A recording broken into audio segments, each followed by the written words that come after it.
سبيل الدموع سبيل।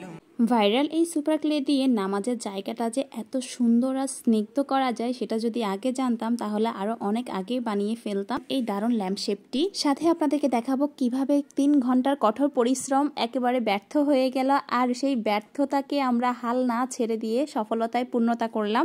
Clay দিয়ে lampshade বানানোর জন্য এখানে আমি আর আমার ভাবি ক্লে নিয়ে বসে পড়েছি, সাথে আমার ভাইয়ের ছেলেও যোগ দিয়েছে। ক্লেগুলো সাধারণত আমার ভাইয়ের ছেলে মেয়ের জন্য কিনে আনা হয়। আমরা আমার বড় ভাইয়া প্রতি প্যাকেট 40 টাকা করে কিনে নিয়ে আসে এই ক্লে। ওরা এগুলা দিয়ে বিভিন্ন ধরনের জিনিসপত্র বানায়। তো ওদের এই বানানো দেখে আজকে আমাদের উৎসাহ হয়েছে, আমরা 2 ননদ ভাবি মিলে বানিয়ে ফেলবো আমাদের নিজেদের জন্য দারুণ একটা ক্রাফট, আর সেটাই আমি আপনাদের সাথে শেয়ার করব।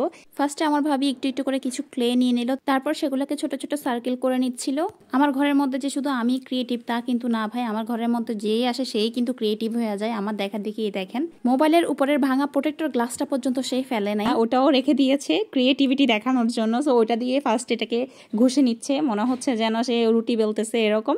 তো ওর দেখা দেখি আমিও শুরু করে দিলাম, হাল ছাড়বো না, আমিও তৈরি করব। যদিও আমি ক্লে দিয়ে তেমন একটা কাজ করি না, তো ওদের দেখা দেখি আমিও করা শুরু করে দিয়েছি। ফার্স্টে আমারগুলো একটু হচ্ছিল না, পরে ঠিক হয়েছে। চেষ্টা করলে সবই সম্ভব। আর এখানে আমি আরেকটা বানাইতে গেলাম, তখন আমার ভাবি এটারে সাপ বানাই দিল। কাজের মধ্যে বাহাত দেয় হচ্ছে তার একমাত্র কাজ। এখানে আমি কি সুন্দর করে রোল বানালাম সার্কেল গুলা করার জন্য, আর সে কি করছে এটারে সাপ বানিয়ে দিল। এই যে মজা করতে করতে আমরা কিন্তু অনেকগুলা বানিয়ে ফেলেছি। দেখে মনে হচ্ছে যেন ছোট বাচ্চাদের ঝুটির মতো লাগতেছে এক একটা। আমার ভাইয়ের ছেলে বলতেছে, ফুপি এগুলা কি রিং চিপস নাকি ঝুটি কোনটা, আর তোমরা কি আরশির ঝুটি বানাচ্ছ? আয়ানকে বললাম এগুলো হচ্ছে কালারফুল রিং চিপস, আমরা এগুলা মেহমান আসলে তাদেরকে খেতে দিব। তো আমাদের অনেকগুলাই বানানো হয়ে গিয়েছে, এখন মনে হচ্ছে এগুলো তো বাতাসে ড্রাই হয়ে যাবে, তাই তাড়াতাড়ি কাজ শুরু করে দেওয়া উচিত। বাকিগুলা পরে দেখা যাবে কতগুলো শর্ট পড়েছে। এখন আমরা যতগুলো হয়েছে এগুলো নিয়ে কাজে লেগে যাব। আর এদিকে আমার ভাবি শুধু আমার খুদ ধরতেছে, এটা হয় নাই ওটা হয় না, এটা হয়েছে ওটা হয়েছে। ভাবিকে বললাম এগুলো হচ্ছে ক্রিয়েটিভিটিদের কাজ, ক্রিয়েটিভিটির কাজগুলো একটু এরকমই হয়, কিন্তু সে আমার কথাটারে পাত্তা দিল না, ইগনোর করলো। যাই হোক, এখন আমাদের এরকম একটা বেলুন লাগবে। বেলুনটাকে আমরা আমাদের পছন্দের শেপ অনুযায়ী ফুলিয়ে নিয়েছি। আপনারা চাইলে বড় ছোট করতে পারেন, এটা সম্পূর্ণ আপনাদের ইচ্ছা। আমাদের যতটুকু দরকার ততটুকু নিলাম। আর এরপর আমার ভাবি পুরো বেলুনের গায়ে ঘাম লাগিয়ে দিচ্ছে। আমি আসলে অনেক ভিডিওতে দেখেছি তারা ঘাম দেয় না, কিন্তু ভাবি বললো যে ঘাম দিলে এটা অনেক স্ট্রং হবে। তো আমরা ঘাম দিয়ে একটা একটা করে এখানে বসিয়ে দিয়েছি। বাট আমি ফার্স্ট এরকম ডিস্টেন্স দিয়ে লাগাচ্ছিলাম, তখন ভাবি বললো যে এরকম ডিস্টেন্স দিলে হবে না, একসাথে একটা লাগিয়ে দিতে হবে, তাহলে এটা অ্যাডজাস্ট হবে। মুরব্বী মানুষ কথা একটা বলছে, এখন যদি না শুনি এটা বেয়াদবি হয়ে যাবে না, আমি তো আবার ভালো মেয়ে। তাই মুরব্বীর কথা মতো লাগাচ্ছি, যেভাবে যেভাবে বলতেছে ওভাবে কাজ করতেছি। এদিক দিয়ে ঘাম সব পড়ে যাইতেছে, আবার এগুলারে ঠিক মতো লাগাই দিতেছিলাম। আপনারা চাইলে ঘাম লাগবে না রে ভাই, আমি পরবর্তীতে দেখলাম চেক করে যে এটা ঘাম লাগে না, এটা একটার সাথে একটা এমনি লাগাই দিলেই জয়েন্ট হয়ে যায়। ক্লে তো এরকমই। আমরা যতগুলো বানিয়েছিলাম সবগুলাই শেষ হয়ে গিয়েছে বেলুনের এক পাশ লাগিয়ে। এরপরে এখন আমরা আরেক পাশ লাগানোর জন্য আবার নতুন করে বেলাবেলি শুরু করে দিয়েছি। এই কাজটা করতে আমাদের মিনিমাম 3টা ঘন্টা সময় লেগেছে। আমরা রাত 8টায় বসেছিলাম কাজ করতে, সেই কাজ আমাদের শেষ হয়েছে রাতের 10:30 বা 11টা সামথিং এই রকম। এদিকে শুধু আমার ভাইজি এসে ডিস্টার্ব করতেছে, আমরা বিরক্ত হয়ে যাচ্ছি।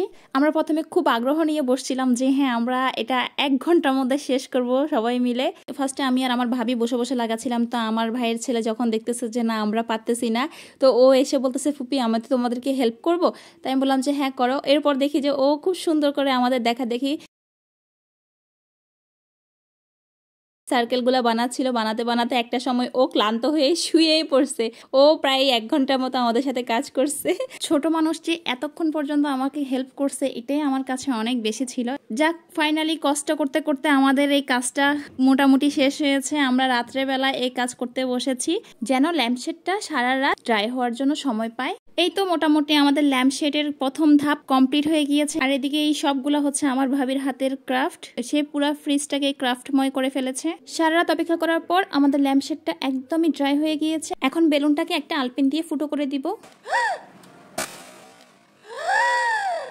আমাদের 3 ঘন্টার পরিশ্রম নিমিষেই বৃথা হয়ে গেল, ভেঙে গুঁড়ো গুঁড়ো হয়ে গেল। খুব কষ্ট পেয়েছি, কিন্তু আমরা হাল ছাড়িনি। আমরা এটাকে আবার নতুন করে তৈরি করেছি। এই কাজে আমাদের ভুলটা ছিল আমরা সার্কেলগুলো অনেক পাতলা পাতলা চিকন চিকন করেছিলাম, এটাই ছিল আমাদের বড় ভুল। তো ফাইনালি দেখেন আমরা আমাদের ভুলটাকে আবার রিকভার করে এত সুন্দর একটা ল্যাম্পশেড তৈরি করেছি। মাশাআল্লাহ, দেখতে অসাধারণ লাগছে।